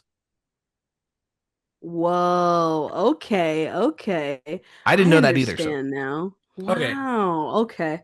But that's the modern day 20th century hieroglyphs and Yep, petroglyphs and whatnot. That's awesome. absolutely. So, and then number three, which line of 80s toys required children to adopt them from a fictional hospital and came up with unique names matching birth certificates and actual legal signatures stamped onto each doll's left cheek? Interesting. So I was never a fan of dolls. I'm not feminine really at all. Fair. Yeah, yeah, yeah. Um, but the two that I know that were pretty popular in the 80s, or at least I think one of them for sure was popular in the 80s, the other one I'm not sure. It's either Cabbage Patch or American Girl dolls. And I feel like those are actually the only two that I know, so it could easily be something else too. So never mind. I'll say I'm that not it confident about I'll that. say this. It is one of those two answers, but I need you to lock in one of them. Oh gosh, lock in one of them. Okay. Can I phone a friend? No, I'm kidding. Um okay. Adopt from a hospital. The only Okay, so I know that American Girl dolls, just judging from my partner's obsession with them, Right. they are they go above and beyond when it comes to the, traditional doll experience. And You could say that. I feel like they're just extra. So I feel like that's something that they would do. So I'm gonna say American Girl doll. It was Cabbage Patch Was it Kids. Cabbage Patch Kids? It What was the Cabbage heck? Patch Kids. And here I thought that they like they like popped out of vegetables. I didn't even know that they included a whole hospital thing. Okay, now I'm Yeah. learning the lore of both. Okay, Gotcha. okay, that was a good one. That was a good one. Yeah. So basically, the way it goes is created by Xavier Roberts. These dolls became an absolute cultural phenomenon in 1983, sparking massive Black Friday riots in department stores across America as parents fought over limited stock. The clever marketing trick was that no two dolls were exactly alike, making children feel like they were rescuing a unique baby from the Babyland General Hospital rather than buying a mass-produced toy. That's so cool. Okay, I get it. And when I've talked to my mom in the past about the 1980s, something that she has a recurring memory of is owning Cabbage Patch dolls. Right. So it's crazy to see how much of an imprint they had, or an impression, excuse me, they had culturally uh, on children and little girls. Absolutely, for sure. And then number four, which legendary British synth pop band accidentally created the best-selling British. 12-inch vinyl single of all time because they wanted to test out a brand new, highly complex music synth sequencer? Eurythmics? No. Then I don't know. The, Synth pop, British synth pop. Yeah, I don't it know. is New Order with the 83 track Blue Monday. Okay, I'm not gonna be able to sleep tonight knowing I that I was missed actually that gonna play question. you a segment of that Oh song, but I my didn't want to get gosh. copyrighted, so I was like, I better, I No, just better say it. no, that's a fair point. And to be completely honest, now that I think about it, I don't think it registered in my head that New Order was British. That's kind of Yeah. funny. Now, I learn something every episode, as I say. hmm Blue Monday's a great track. I personally still prefer True Faith, but I mean, great song still. Absolutely. So the band was experiencing with a newly acquired Oberheim DSX sequencer and spent hours meticulously programming the heavy driving beat because the track was so long and dense. They released it as a 12-inch single wrapped in an expensive, elaborate die cut sleeve designed to look like a 5.2-inch floppy disk. The packaging was so costly to produce that their record label actually lost money on every single copy sold, despite it topping the charts. Wow. Holy Yeah, cannoli. absolutely. And then for the final one I have here is actually kind of goes back to television, which is going to be kind of cool. So the question, why did so many 1980s animated television shows like He-Man, G.I. Joe, and Transformers conclude every single episode with a specific direct-to-camera public service announcement or moral lesson? Um, is that around the time where they were doing like green movements and like dare, like Yeah, I would say it was kind of students growing at that against time. like Dare really took off in the 90s, but yeah, they I took mean, off in the 90s? Okay. but yeah, To they be started in completely the honest, I don't know actually. I don't know this one. Okay, no problem. So the answer, and this is kind of a complicated one, and this is one I was not expecting you to get, but it is, Ah, thank you. yeah, no offense, but it Well, was and now that you say that, I'm going to start vocalizing when I truly think you're not going to make not going to get an answer. sounds good. That works with me. Okay. So the answer is to comply with federal deregulation laws regarding children's television advertising. Deregulation. Interesting. Okay. So apparently, in the early 80s, the FCC lifted restrictions on children's programming, allowing toy companies to essentially create entire television series specifically to sell action figures. To appease critics and the regulators who argued that these shows were just 30-minute commercials, studios added the famous knowing is half the battle education segments at the end to justify the broadcast and having pro social and educational value. Sneaky, sneaky. I I see what know. they did there. I'm like, that is sneaky, Sneaky, 100%. sneaky. hmm That's funny. Watch, they're gonna start doing that on the Zine commercials on YouTube. Oh, They're gonna be like, 100%. "We'll show you math. We'll continue your video, but first, let me show you how to smoke." It's like Oh that Family man. Guy ad where it's like, smoking is really harmful and does all this smoke. And every time you smoke, you suck stuff into your lungs. Smoke. Oh, that's too funny. That's So, too yeah. funny. Anyhow, Well, I got one let's point, and I'm happy with that. Yep. Well, and these were some tough ones, so I applaud you Yeah. for sure on these. But anyhow, let's hear what you got for me. Now, my questions, if I may say so myself, I definitely would have gotten these, so I know for a fact they're very elementary. Well, we'll see. So we'll see. We'll see. Okay. What dance style became hugely popular thanks to friend crews and hip hop culture? Or dance crews, Okay. friendly dance crews and hip hop culture. I'm probably gonna get this wrong, but I'm just gonna take a random guess. Is it Don't the overthink it. Don't overthink it. Remember, these are okay? really easy. Is it the moonwalk?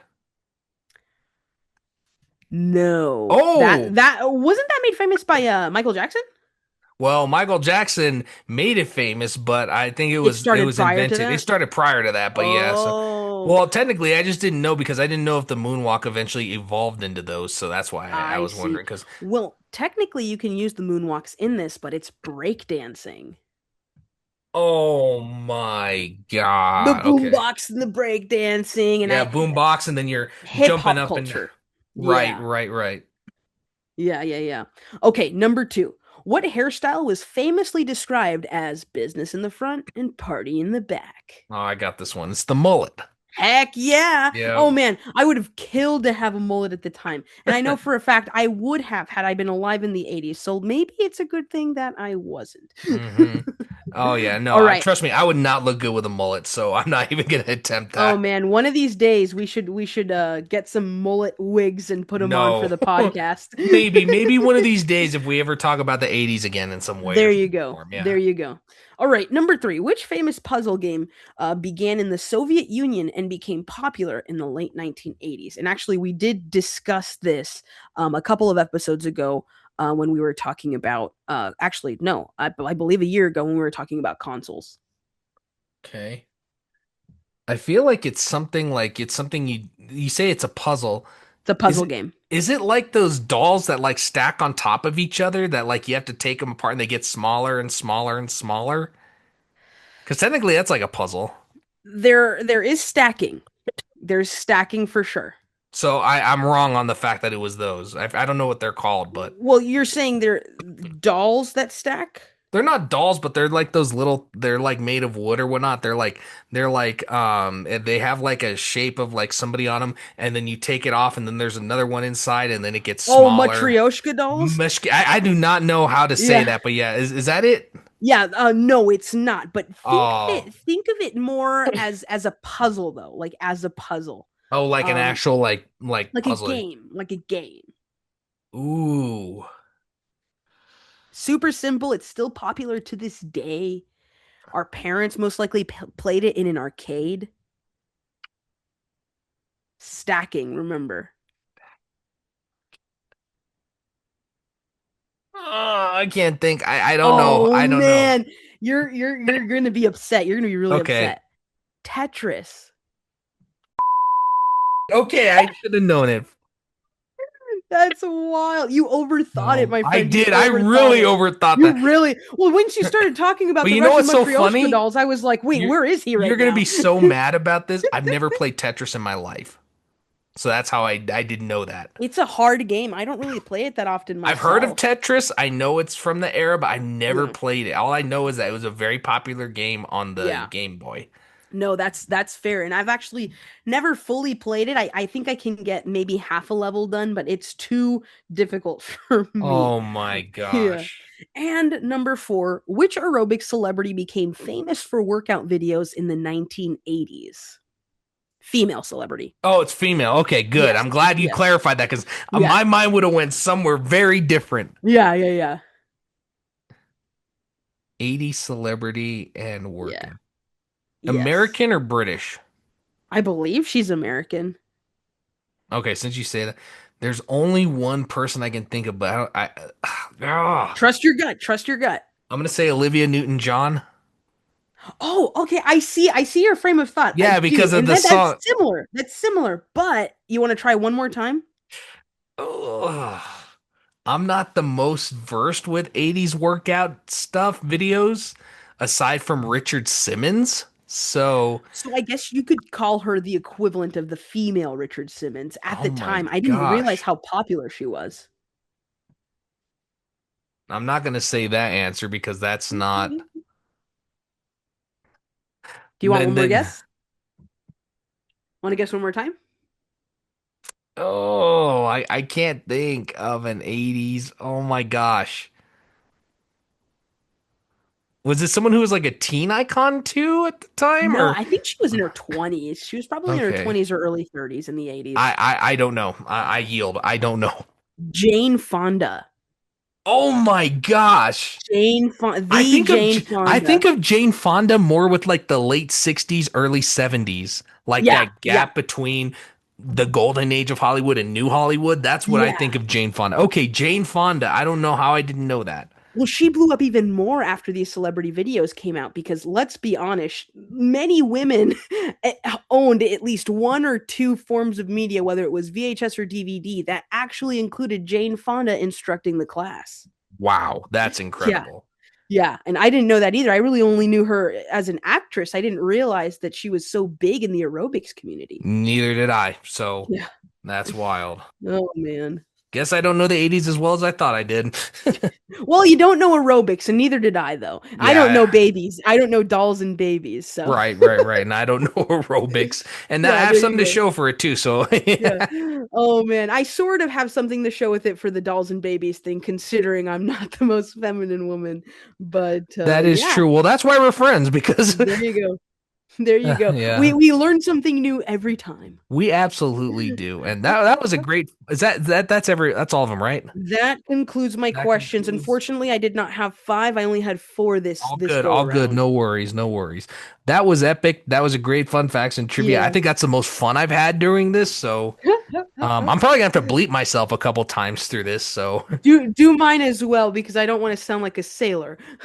I mean, we kind of are, but I mean, yeah, I get on True. the podcast for sure. So, Yo but ho, no, yo ho. great section, Yes. absolutely. So, now moving into segment three, this is probably where some of the most iconic parts of the 80s come out because we already know Yeah. tech was big, we already know movies and media was big, Yeah. but now we get to talk about the lifestyle, the fashion, and the counterculture of the era. Oh man. Like you said, arguably the most memorable and best parts of the 1980s. Absolutely. And when it comes to the 80s, there were so many strong identities, whether it's visual, whether it was, auditory, any of that, and what aesthetics really kind of come to your mind when you think of the 80s?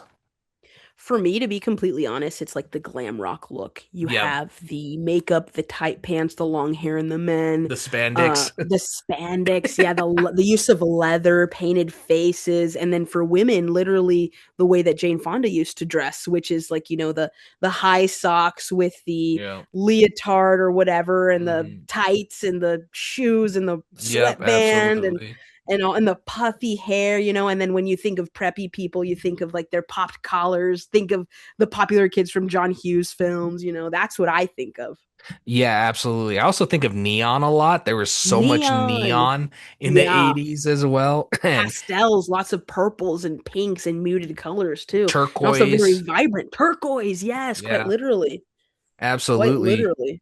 No, 100%. And I think really when you come down to looking at all of these aesthetics in one, they dominated the era and made it so iconic, the colors, the Yeah. looks, everything else. And, when it comes to fashion, what fashion really kind of dominated your parents' closet and what would you wear today that was popular then?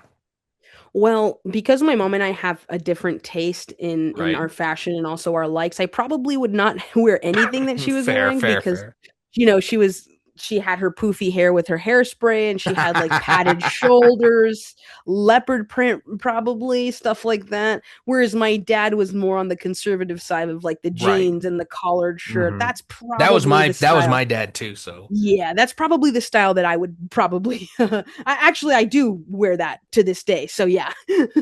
100%. My parents were kind of the same way. They didn't really dress the stereotypical way an 80s person would because obviously, Yeah, yeah, they were young, but they had more responsibilities and life going on and they were for already sure. well into their 20s by the time they get to the 80s, so they didn't Mhm. experience the whole teen revolutionary or even, all that kind of stuff. So, Yeah. I'm not gonna, my mom was a bit more expressive. She might have had some of these things, but not a whole lot. Mm, But I think she definitely was probably the one that went more into the 80s aesthetic. mm. I think the things I would wear, not necessarily that saying my parents had them, but probably, excuse me, power suits, which were those bigger Yes. suits. Yeah, because Those were obviously the awesome. power suits, because you still looked preppy, you still looked good, but it still had that aesthetic of like looking, it didn't outline your whole figure either all the time. It wasn't Oh yeah. necessarily fitted. And don't get me And your wrong, if shoulders went all the way out here. they did low key, they went all the way out here. So that's probably the main thing I can think of. I I would think absolutely wear that actually. Now um looking back, I would absolutely wear that. Yeah, probably a leather jacket. I've never owned a leather jacket, so probably one of those. And of course, probably one of the most iconic parts of the 80s that we have yet to talk about, Air Jordans. Oh man, that's true. Those were Especially Air popular Jordan back then. 1s, because Air Jordan 1s Oh, go for a lot of money. The very first pair of Air Jordans that were released, yeah. And that transformed Nike into a whole new realm because they were mostly known at the time for just, being a shoe that was made for running. And now they marketed the most infamous athlete, arguably. that's insane. I guess I never realized how influential Michael Jordan was not only to the fashion scene but to Nike and to the sports world. That's really beautiful. Well, I mean, even tracksuits started getting printed with the little Michael Jordan leaping Oh, through the air. you're right. You're right. and That's and so and funny. stuff like that. So everyone wanted to jump on the bandwagon, especially when they realized we can wear Michael Jordan shoes. Yeah. And to this day, you have, fashion people who are into either fast fashion or whatever saying, yeah, I got the new Jordans on the drop or, And they're still uh, popular, yeah. and they're And still popular. and Yeah. these are $100 shoes, keep in mind. These are Yeah. not, my I never owned a pair of Air Jordans, nor can I because I have wide feet. Air Jordans are not made wide. Oh, that's probably why I haven't tried them either. I also have Yeah. white feet. As much as I know I see people that have Air Jordans collections and everything, I want to be able to wear my shoes, and if I can't wear them, I'm not going to buy them. No, yeah. I mean, I do understand when people buy shoes and then leave them on the shelf just to preserve them, but also that's a lot of money. That's a lot of money. Absolutely. So that's kind of why I wouldn't. But other than that, that's really probably it. Mm, Aside from that, yeah, because really everything else was just common 80s stuff. for sure, for sure. I think it would be cool to bring back some 80s hairstyles. Oh, the hairstyles Uh, for sure. yeah, Yeah. that'd be cool. That'd be cool. Like the big mohawks, the counterculture mohawks and stuff Yes. like that. That use Yes, all of yes, your hair. They yes. don't shave it down. Absolutely. 100%. Oh gosh. That's funny. So, one of the other big parts of the 80s as well, I feel like, and we talked about this because we did a whole episode on this actually back in season one. You guys should go check that out if you haven't already. But was probably mall culture. Oh yeah. And here's the thing, mall culture in the 80s was a very different experience than in the 90s or the 2000s when we grew up. Very, very different. You lived and breathed the experience of going to the mall. Absolutely. If you And could, obviously. If you were in a city that had a mall, the mall was a huge part of your the life. mall was a huge part of the life. It was very different. It wasn't as commercial as 90s malls were, if you know what I mean. True. Yeah. 90s malls really were like, what we kind of thought of as malls even in the early 2000s when we were growing up. There was not Yeah. much difference between 90s and 2000s malls. But the Yeah. 80s malls, oh my gosh, very different aesthetic, very So different feel. different. Yep. And um, you know, the question I think you asked, even, or no, the question I'm going to ask real quick is what movie, especially 80s movie, that includes a mall best depicts the experience, do you feel personally? Because I have a bunch. I'm glad you asked that. Just because I think you said it perfectly earlier this episode, Fast Times at Ridgemont High. Fast Times For at sure. Ridgemont High. I agree. For sure. Probably the best example. And you want to know why I feel that way too? I mean, let me hear you first. I want to hear what you got to say first. Well, Fast Times, in my opinion, is a glimpse at a life that I've never lived in Right. many ways, socially, Right. in the mall, but also at school. And it's representative of a time that felt extremely real. And just talking about how big of a cultural significance the film was itself, I could tell that it also resonated with people who lived through that time. So not only was it representative, but it was accurate too. And that I can appreciate. And the movie also just being one of my favorites of all time, it just showed me life skills, as in, oh yeah, back in the day, people used to work at malls after school. They used to work with their friends. They used to go to a movie. They used to do this. They used to sit in the food court and look at boys or girls. They used to go shopping together. They used to, even guys would do that, you know. Right. And it created for me an image of the mall that I came to find out was actually true. Right. Other than that, I would say like the horror movie Chopping Mall. Right. Right. Right. but, So but what about you? I agree with everything you said. I think it was the best look at the 1980s in general and malls. But the other reason is it was filmed at one of the most popular malls in the 1980s that was used in so many other movies from the decade as well. Oh, The Sherman Oaks Galleria. Sherman Oaks Galleria. Whoa. So many other movies were shot in there. Fast Times, Valley Girl, Valley Girl. Commando, Terminator 2, and Oh, the yeah, John Connor scene. Oh my when gosh. they're in And the they mall at the beginning of the movie, because yes, even the one at the girl says, arcade. you remember the girl says, he said he was going to the Galleria. I didn't The realize that was the same Galleria. mall. That's so funny. That's so funny. The So Galleria. so many movies were shot in the Galleria. So that is Whoa. why the Sherman Oaks Galleria remains probably one of the most iconic malls. And then there was a whole movie that was shot. There was a, okay, you're going to crack up laughing at this title. Okay. It's called Phantom of the Mall: Eric's Revenge. This is a real movie. It was kind of a spoof on Phantom of the Opera. It's about this guy who was living in this house with with a family, and these guys killed him, and they built a mall on top of the land. And henceforth he haunts Whoa. the mall. And it is, I've never seen it in its entirety, but it's one of the most fun, scary, ridiculous, wild, horrifying, electrifying, craziest movies I've ever seen. It's so Oh my ridiculous. gosh. Okay, now that is definitely going on my list a little bit above War Games just because of the descriptors that you used.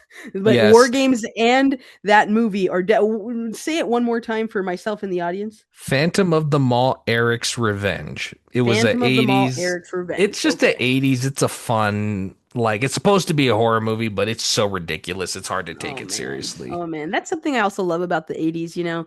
People allowed themselves to not take themselves so seriously and they created movies like that. So heck yeah. Absolutely. And 80s malls were a wonderland for everyone.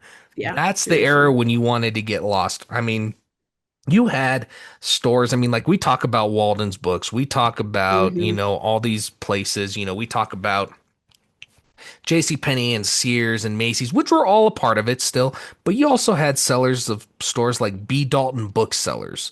You had Mm. Mervyn's, obviously. We talked about Yeah. Mervyn's in an episode.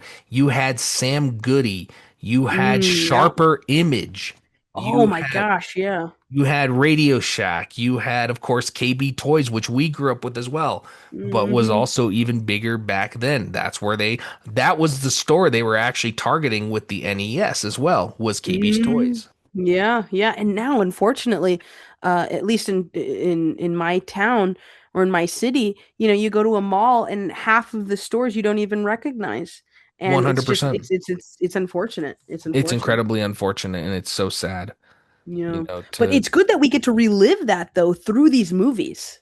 100%. And that's the one thing I love about all these movies. I mean, Fast Times, half of that movie set in the mall because some of the students work at the mall. Yeah. Yeah. Commando, obviously iconic Arnold Schwarzenegger film, has a scene that takes place in the mall. Of course, Terminator 2, the Mhm. opening scene that we were talking about, when they're in the Mhm. arcade. And yeah, it's just wild to see how just one mall set the standard for 80s malls across the Really, board. really. And how that also one mall really shaped how a majority of us viewed malls and 80s culture, teen 80s culture, Yep. or Yep. 80s teen culture. Yep. Absolutely. 100%. I 1,000% agree. Now, those were the things that were a little bit more mainstream. And as we know, and as we've discussed in the past, that the 80s were a really big point of underground things, such as, or up and coming things, such as skateboarding, punk things, such as punk scenes, underground musics, and just general counterculture. What movements from the 80s do you feel interest you the most? I would say the metal scene The mostly. metal scene, that's sick. What about it? And and I think because one, I'm a metalhead myself. Yep. I'm picky about my metal. I'm not gonna lie. I'm not the biggest fan of more modern metal acts like, Mm, Slipknot or stuff like mm. that. And But that's my kind of metal, to be honest. fair enough. I like Disturbed. I like Punch and Stench. I like a lot of some of those groups, the harder groups, but I'm more of a fan. I love Metallica, Iron Maiden, Megadeth, Judas Priest, Ozzy Okay. Osbourne, Black Sabbath, stuff like that. So Yeah, yeah, I yeah. kind of grew out of that scene. And really, the thing that interests me with metal is for me, mostly, it was kind of a cross between punk and having their own aesthetic, if that makes sense, Totally, totally. because you did have some of those that were coming off the punk scene and they really got into the metal scene and they really got into the whole, like, the hairdo, the spandex, doing this number, bands like, Yeah, Dokken, Motley Crue and those kind. And then you yeah, had those that were a little bit more casual in their approach and just wore torn jeans and stuff you'd see every day, bands, like I said, Metallica was more like that, Iron Maiden was more like mm, that. yeah, And then you have those that kind of cross between both with like, Judas Priest, and yeah, then yeah, Ozzy was his own thing. So I mean, yeah, yeah. Ozzy one day Ozzy be wearing the stereotypical look and then the next day he's wearing a torn shirt. Yeah, for sure. I think that when it comes to that type of counterculture that we've seen arise in the 80s, a lot of it also just blended what we knew at that time as, femininity and masculinity and made being androgynous more public, if that makes sense. Because before Ozzy, who had long hair and painted nails and made it popular and look badass? Right. Very rarely, and then they also crossed those thresholds of self-expression, not only through their music and their sound, but also what they looked like, what they represented. Like, I mean, there were many times where Ozzy was depicted as a freaking hippie, and the next thing Right. you know, he was depicted eating a freaking bat. Right.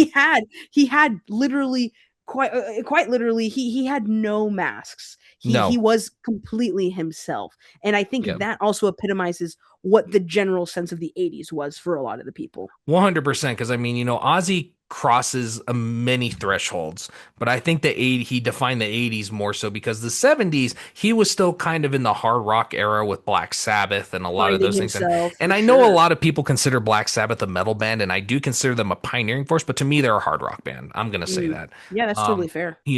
but don't get me wrong. I mean, again, pioneers of it. I mean, because Ozzy was already going down a harder path.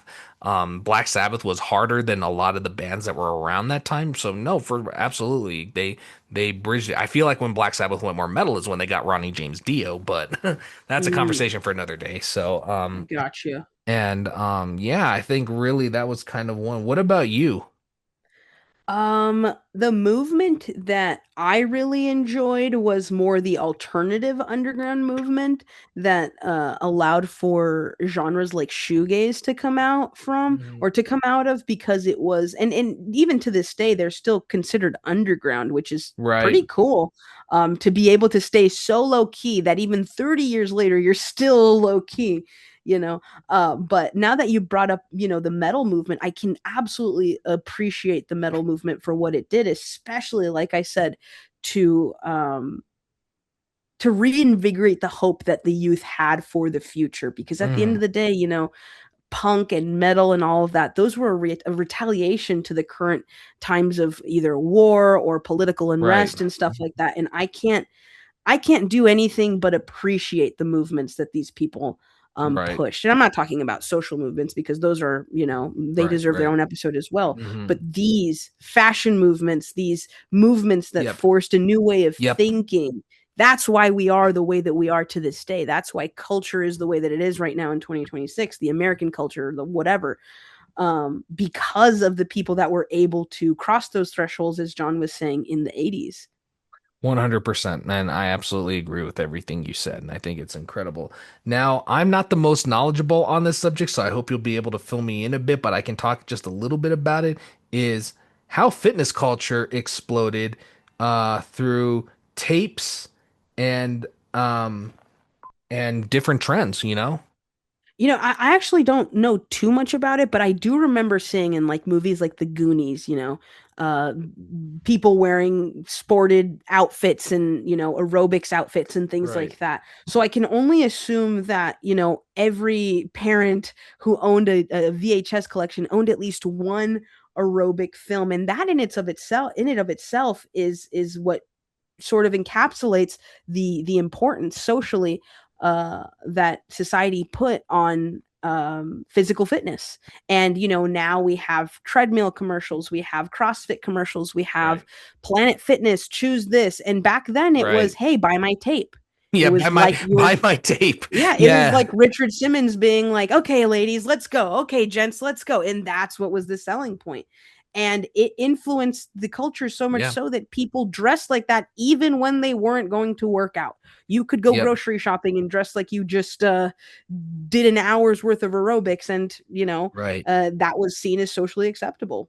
Yeah, absolutely. And another thing I think that really helped it was the boom of the VHS era. Because I mean, now it was like 100%. you said, instead of having to go to a gym or an aerobics class or sign up and spend money on these things, it was just like, hey, buy this tape, follow along from the comfort of your own home, and let's do this Yeah. thing, like Yeah. you said. And I think another thing too was, of course, and this is something I think Jane Fonda did as well, was, the push for women's empowerment and fitness in the era was also a huge point because For sure.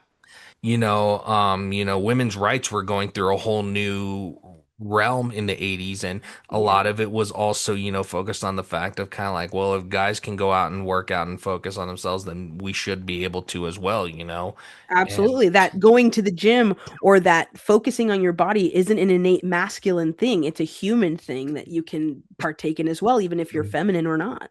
and I mean, I'm sure they did before that, but I think Yeah, that's what also drove the boom of it, like going for sure. skyrocketing, like in. Commercialized it times 10. Yeah, because I don't want to sound like, it was like, a sexist thing, like, oh, guys can work No, out and not. Because I mean, it was yeah. never like that. But at the same time, I think that's what drove it up more because that was a movement at the time. So Yeah. I think It that was also an. saw dance too as a viable form Yep. of either staying healthy or losing weight. And I think Yep. before that it was Absolutely. just like pumping iron in a gym or going for a 10-mile run or something.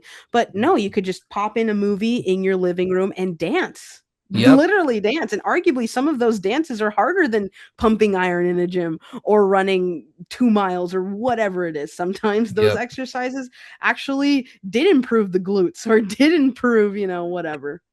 100%. And I think the thing is that, just, people, of course, like I said, we mentioned Richard Simmons. I mean, Hmm. he not only made it popular, but he got creative with like how Absolutely. he'd be screaming, he'd be up there, Yeah. come on, let's go, and he'd Yeah. have gimmicks Yeah, that he would absolutely. use and stuff like that. So I think that also made a game changer. You have this little dude, in these Hmm. really tight shorts and a tank top, and he's screaming, he's doing his With an thing afro. with an afro, somebody Yeah. you wouldn't think, but all of a sudden Yeah. becomes probably one of the most iconic fat fitness icons of all time. Yeah, and I mean, arguably, now that we're talking about it more in depth, I feel like aerobics also united people that normally would not have been in the same room prior because Yes. there were televised events, quite literally televised events of aerobics classes and aerobics Yep. shows, Yep. Yep. and people would come together and watch them in their living room or watch them live. And you don't see like you don't right now. I can't go on ABC or on NBC and watch a bunch of people do CrossFit. I No. can't do that. If I wanted to do that, I go on YouTube to that CrossFit's live broadcast. But back in the 80s, they were broadcasting these things so that you at home, if you didn't own any tapes, if you didn't own a VCR or whatever, you Mm. could follow along as well. Yep. 100%. No And matter then if you were black, white, skinny, fat, whatever.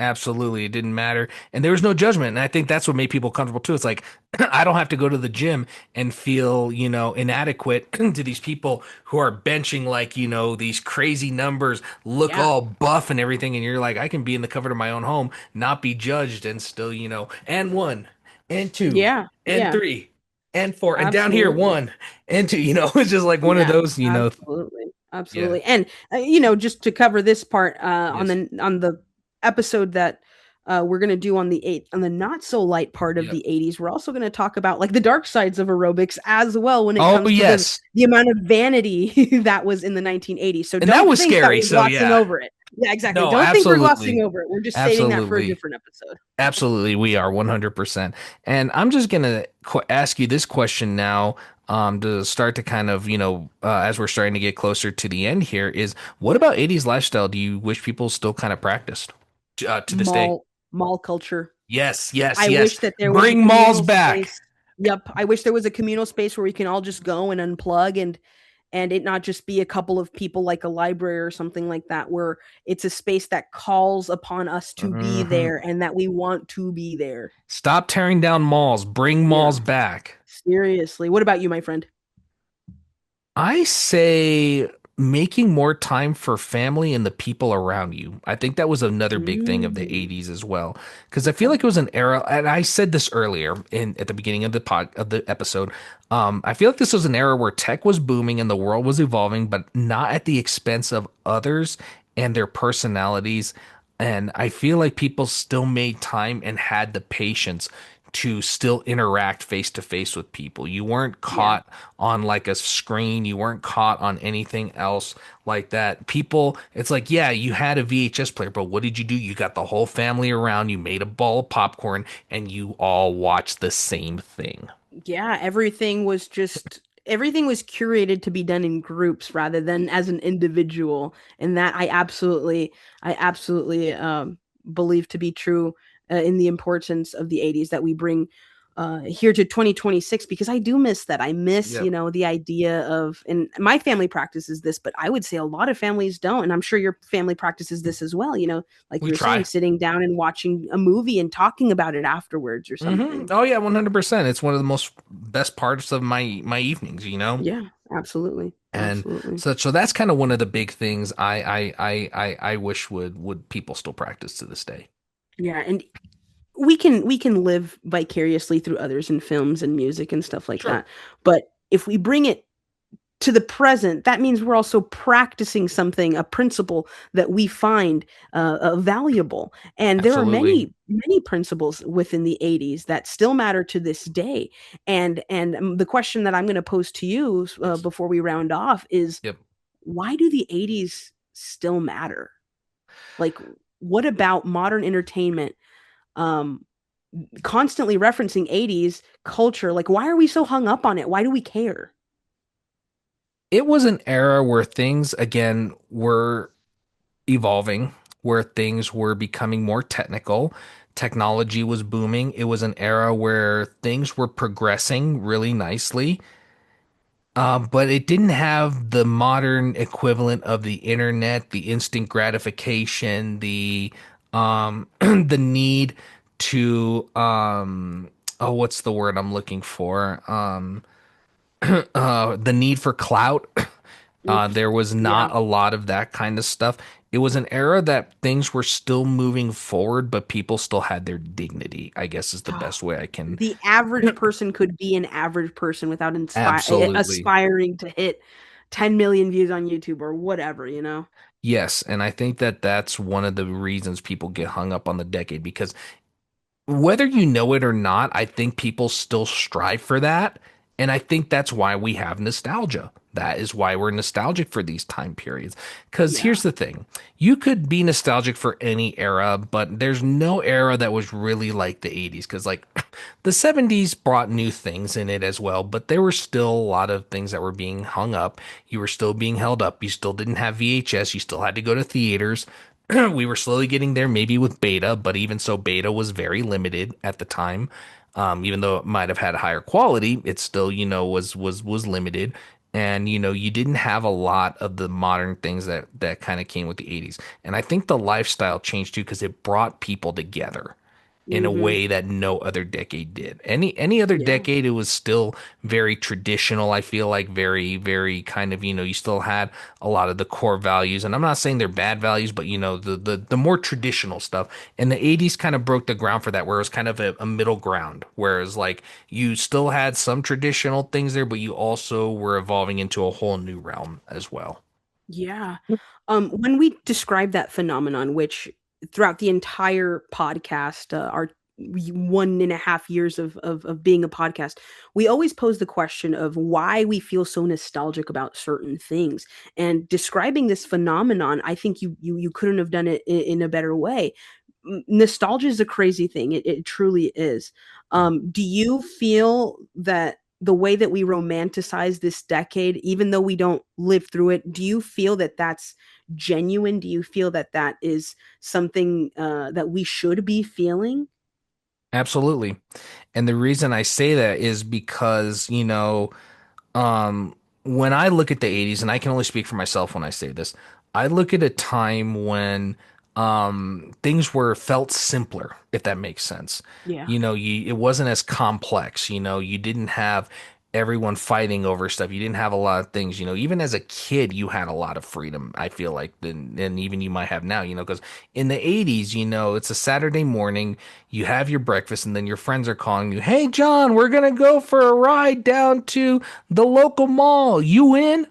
And you just look at your mom and say, "Hey, can I go riding?" "Yeah, sure. Be back before dark." Before dark, exactly. And you could Exactly. spend your whole day at the mall, and you didn't have to worry about anything. You weren't thinking about, some crazy idiot running you off the road or somebody coming to kidnap you. I mean, these things happened. And again, we'll talk about this in the darker half of the 80s because it happened, but it wasn't something that was at the forefront of a lot of people's minds because It didn't people define the era, it too. didn't define the era exactly.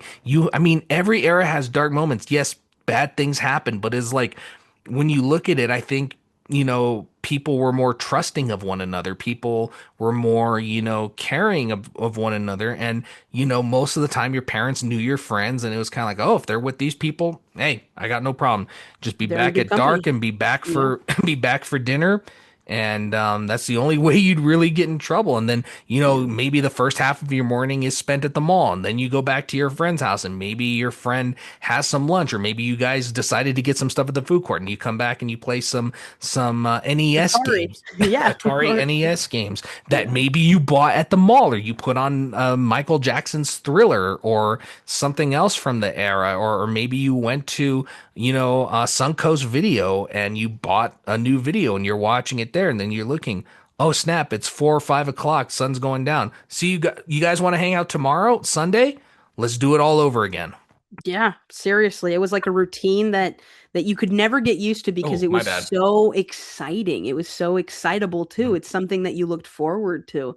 And 100%. the last question I have for you, my friend, um, what part of your life do you feel pays homage to the 1980s? Like, what are you currently doing, or what are some ways that you're keeping the 80s still alive in your life? Well, the first one is pretty obvious. I still own VHS tapes, and I have and always will own a VCR in some There you way, go. shape, or form. I collect and own vinyl records. I have CDs. I have I have a lot of media from the 80s. And moreover, I try to still be that person that doesn't let themselves get consumed by the modern world of media. In fact, in my morning, sometimes I try to not go on my phone for at least 30 minutes to an hour. I'm not the best at it, I'm going to admit, but it is something I'm working at. And sometimes, I even just say, I'm thinking and I'm like, oh, I got to answer all these people. And I'm just like, sometimes I'm just like, you know what? No, I'm putting the phone in my pocket. I'm putting the phone in my pocket and I'm going to talk Yeah. to somebody. Yeah. Really talk to somebody. Look them in the eyes and open your mouth and actually say words. Yeah. And real quick before we round out, I'm going to turn the question back to you. What are some ways you keep the 80s alive and pay homage? I think the biggest way I do is by watching 80s films, and Yes. listening to 80s music. So Yes. consuming said media. I too collect many things, but I feel like the closest I feel to that decade is when I'm putting on Tears for Fears, Hmm. or when I'm popping in a movie, whether it's even watching it on streaming, if I'm watching Valley Girl or Fast Times at Ridgemont High, or even something like Terminator. It makes me feel closer, and it makes me feel like I'm paying homage and paying respect to a time that I didn't live, but am still able to be reminded of today by what I watch and listen to. 100%. I think if any movie or show best depicts it, any look at any John Hughes movie and you'll 100%. you'll see exactly what the 80s were all about. Relive the 80s by watching John Hughes. Seriously. If you don't know anything about the 80s, if you don't know anyone who lived in the 80s, just watch a couple John Hughes films. Then you'll have an idea of what the 80s were like. If you don't know who John Hughes is, I'm just going to riff a couple off for you. The Breakfast Club, Pretty in Pink, 16 Candles, Mhm, Ferris Bueller's Day Off, mhm, Weird Science, stuff mhm. like that. Trust me, I'm sure you guys have at least seen or heard of one of those that I just named. Yeah, yeah. And what did he work on or he wrote the National Lampoons as well? I think he wrote, I don't know if he Wrote, yeah. directed. Yeah. But even then, just in the writing, you'll be able to see glimpses of a time that we never lived, and that's such a beautiful thing. I agree 100%. 100%. Well, my friend, I think that's another episode in the books. That's incredible that we finally talked about the 1980s because Let's this is one I've been go. wanting to do for a while, just didn't know how to approach it, but we finally sat down and we got it worked out. Absolutely. And in the future, we might even expand on different points as well. Exactly. Maybe we'll do a whole episode on different parts of the 80s, things that were also popular. This is more so just an overview of the decade in a whole. You A know, we very have generalized overview, too. There's so much to the 80s that we didn't even cover. I mean, one of these days I want to do an episode on slasher movies. We have to do an episode on There you slasher go. movies. There you go. And stuff like that. We have to maybe even do an episode on John Hughes himself, There you you go. know. Oh man, that would be fantastic. Yep, absolutely. I mean, I've seen so many John Hughes movies. It's wild Yeah. to think about. But anyhow, in that case, I'll just say this. The 1980s were a decade that brought many new innovations as well as many new counterculture topics, many new forms of media, and new technology. It was an era that really defined the best and worst of people and had some of the best and or worst moments that we're going to talk about next episode. And really, in the end, all I have to say about the 1980s is that the 80s was an era that I really wish I could go back to for a day. More so than the 50s or the 60s or the 70s or any other decade out there. The 80s is the one I really wish I could be a part of. With that being said, I just want to say thank you all for listening to this episode of Rewind Room. You can find us on any of our podcasting, wherever you get your podcasts. We are on Spotify, we're on Apple, we are on Deezer, we are on Audible, we are on so many different platforms. And if we're not on one of your favorite platforms, please let us know. DM us on our Instagram, and we will get on that platform or find a way to get to that platform. And we are also on YouTube at Rewind Room Official. And make sure to check out all the episodes there if you want to see both me and Ramona talk about it, see our expressions, see how crazy we get, read my lips when I say bad words. Yeah, go to our YouTube, check us out there. Until next time, my name is John, And I'm Ramona. and we will catch you on the rewind.